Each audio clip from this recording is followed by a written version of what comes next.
President Trump, military snuffing out 49 of their top officials, so it's no wonder why Trump says Epic Fury is already ahead of schedule. We have the strongest and most powerful by far military in the world, and we will easily prevail. We're already substantially ahead of our time projections. We projected 4 to 5 weeks, but we have capability to go far longer than that. We'll do it. We also projected 4 weeks to terminate the military leadership, and as you know, that was done in about an hour, so we're ahead of schedule there. And the president telling ABC, quote, the attack was so successful it knocked out most of the candidates. Or third place is dead. God bless you, Dana. Thank you. Sorry. Very unusual on TV. So the president speaking to reporters today, Yes. What did you think of that? So I think he is the most transparent president, right? He's willing to talk to just about everybody. And every hour you could refresh the news, maybe even half an hour, and go, now he said this, now he said that. So if you put it all together, you think, okay, so one of the things that he is definitely saying is that he is trying to give the people an idea for when it might end. So the first questions from the press is, how long is this going to go on? Okay, you know what?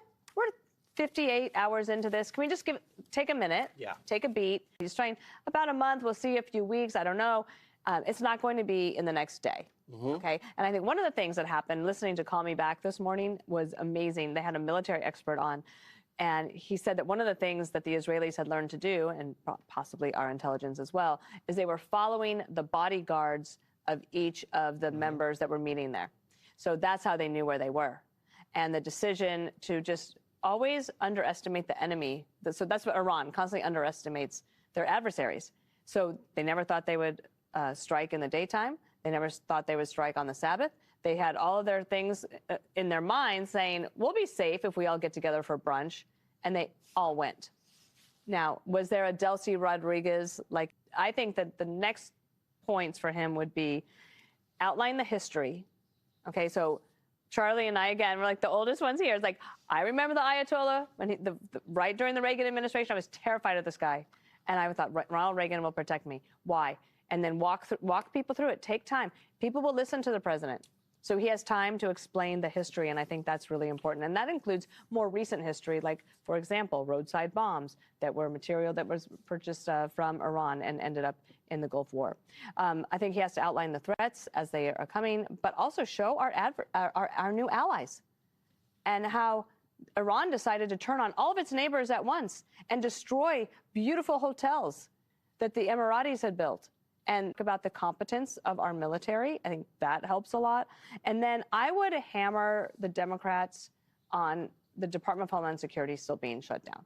There's no need for it. ICE is not going to be abolished. Get to the table. Get the people who work at TSA and everybody at Homeland Security. Just put this behind you. Let it go and let the Department of Homeland Security move forward. There's a hearing tomorrow morning at 9 a.m. with Kristi Noem. That would be a good opportunity to announce it. Your name was invoked as a wise one, Charlie. We're in trouble. So you've heard from the president, you've heard from Secretary of War, you've heard from Chairman of Joint Chiefs of Staff. Do you think that they've communicated effectively? And Rubio? I think they have. Obviously, it's in that sort of bumptious way that some people, because you lose focus. The focus of this is to eliminate the nuclear threat from Iran. That's what the focus of this is. That doesn't mean you can't make a really good case for all the other reasons why we should hate these people, the people that have the regime, the Iranian regime. And I think what you said, Dana, is great about, go through every single U.S. service member who has stepped on an IED, who has been hit by a missile that was built or flown by Iran or their proxies. Do that list. Have a press conference about it. I do think, and something you said, Joey, earlier that I think is really important. This is a 100-year sort of decision as opposed to a 4-year decision.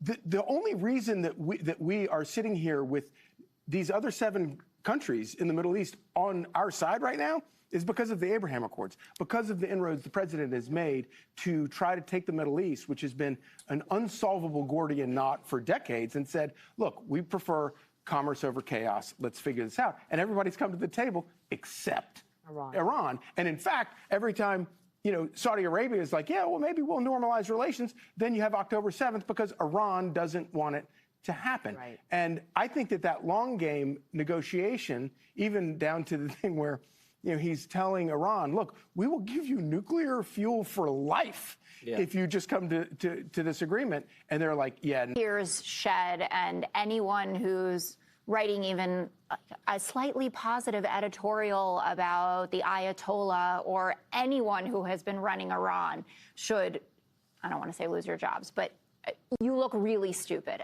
These are the largest state sponsor of terrorism in the world. They have killed hundreds, if not thousands of Americans, let alone other people across the world. I think everyone who is defending them on the kind of grounds that they're, not as bad as you would have thought, it seems completely ridiculous at this point.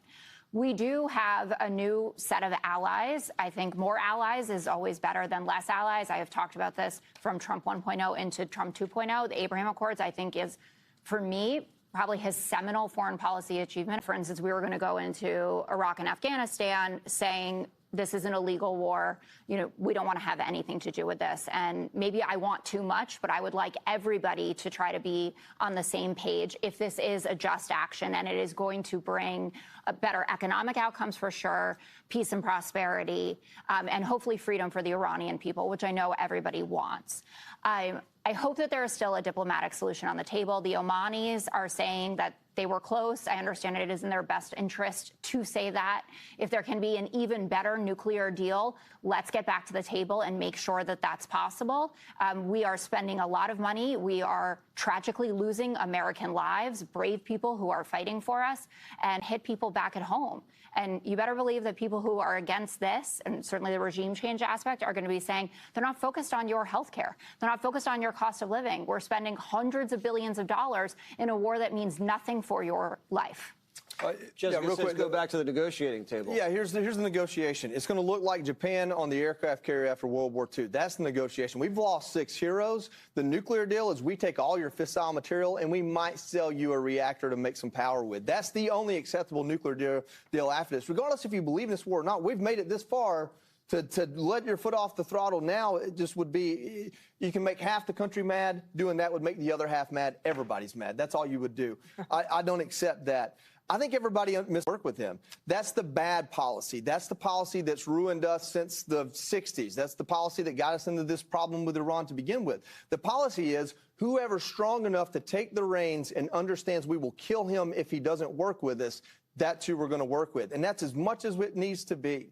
I don't know if Iran gets a free and prosperous government or not. As long as they don't get one that chants death to America and death to Israel and tries to create missiles for Russia and China and works with our enemies more than us, after that, that's what I'm concerned about. And if that makes me, America first too much, that's okay.